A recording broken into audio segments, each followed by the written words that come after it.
ഇക്കഴിഞ്ഞ ആഴ്ച കണ്ണൂർ ജില്ലയിലുള്ള ഒരു വലിയ പണക്കാരന്റെ കുടുംബത്തിൽ ഒരു വിവാഹത്തിൽ പങ്കെടുക്കുകയുണ്ടായി. അദ്ദേഹത്തിന് സാധിക്കുമെങ്കിൽ ഇന്ന് മറ്റാരേക്കാളും 100 ഷോപ്പുകളിലധികം പേരുകെട്ട സ്ഥാപനങ്ങൾ വിദേശ രാജ്യത്തുള്ള ഓരോ ദിവസവും കോടിക്കണക്കിന് വരുമാനമുള്ള ആ മനുഷ്യന്റെ കുടുംബത്തിൽ അദ്ദേഹത്തിന്റെ മകന്റെയും ജ്യേഷ്ഠന്റെ മകന്റെയും കല്യാണം ഒരുമിച്ചിട്ടായിരുന്നു. ആ വിവാഹത്തിൽ പങ്കെടുക്കുന്ന സമയത്ത് എല്ലാവരും ആശ്ചര്യത്തോടെ ആദ്യം ചിന്തിച്ചത്, എല്ലാ ആർഭാടങ്ങളും ഉണ്ടാകും, എല്ലാ കാര്യങ്ങളും ഇന്ന് അങ്ങനെയാണല്ലോ, 10 രൂപ കൂടിയാൽ പ്രാഞ്ചി ചമഞ്ഞ് നാട്ടുകാർക്കിടയിൽ പേരെടുക്കാൻ എന്തൊക്കെ ഉണ്ടാക്കാൻ പറ്റുമോ അത് സെലിബ്രിറ്റികളെ കൊണ്ടുവന്നിട്ടാണെങ്കിലും വിദേശികളായ ആളുകളെ ഉടുക്കാതെ സ്വാഗതം പറയാൻ മുൻഭാഗത്ത് നിർത്തിയിട്ടാണെങ്കിലും മാന്യമായിട്ട് വസ്ത്രം ധരിക്കാത്ത പെണ്ണിനെ ജനങ്ങൾക്കിടയിലൂടെ അഴിഞ്ഞാടാൻ വിട്ടിട്ടാണെങ്കിലും എന്തിനും ഏതിനും പ്രശസ്തിയും പബ്ലിസിറ്റിയും ആഗ്രഹിക്കുന്നതിൽ നിന്ന് വ്യത്യസ്തമായി ക്ഷണിക്കപ്പെട്ട ആളുകളെ മാന്യമായി സൽക്കരിക്കുന്നു. ഒരാർഭാടങ്ങളുമില്ലാതെ ഒരാഘോഷങ്ങളുമില്ലാതെ നിക്കാഹ് നടക്കുന്നു. ഭംഗിയായിട്ട് ഓരോരുത്തരെയും ഇരുത്തി ആവശ്യമുള്ള ഭക്ഷണം കൊടുക്കുന്നു. പുതിയാപ്ലയെ കണ്ട് സലാം പറയേണ്ടവർക്കും പ്രാർത്ഥിക്കേണ്ടവർക്കും 2 പുതിയാപ്ലമാരും താഴത്തെ നിലയിൽ 2 പേര് മാത്രം സ്റ്റേജിൽ.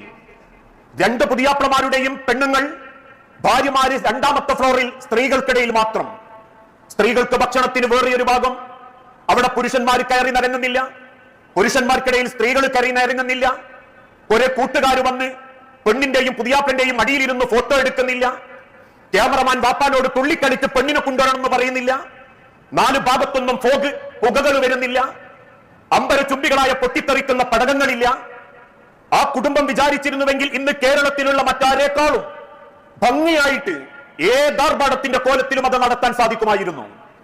ഭക്ഷണം കഴിച്ച് തിരിച്ചിറങ്ങുന്ന പലരും മനസ്സ് തൊട്ട് പറഞ്ഞു, ബാറക്കല്ലാഹു ഫീക്കും, പടച്ചോന്റെ ബർക്കത്ത് ഉണ്ടാവട്ടെ ആ കുടുംബത്തിന്, അള്ളാഹു ഇനിയും ആ കുടുംബത്തിന് വർദ്ധിപ്പിച്ചു കൊടുക്കട്ടെ.